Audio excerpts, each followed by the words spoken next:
How to check if your Windows 11 is activated or not. Hey everybody, and welcome back to our channel. In today's video, we are going to provide you with some easy ways in order to check it out, so you may follow out these methods.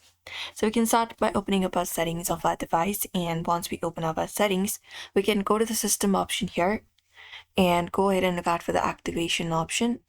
Just go over and find this option right here and click on it. And there you can look out for your status.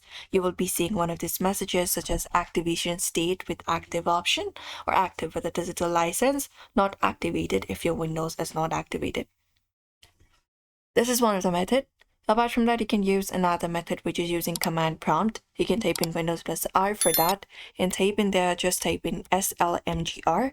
After that, type in /xpr and hit enter.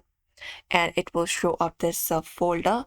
A pop-up will be shown up here with an expiration date or something like this. You can just go over and check it out. Not permanently activated, something like that message on your screen. Apart from that, we can use a digital detailed license info. So in the command prompt, we can just go over and type in this.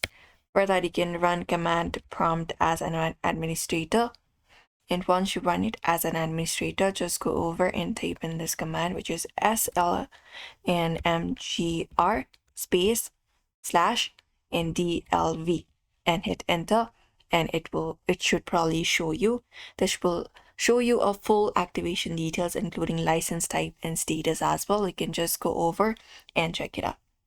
And that's it, everybody. Those are probably the methods you can follow up if you want to check your Windows 11 is activated or not. So we hope this video was helpful. Give this video a like and subscribe for more.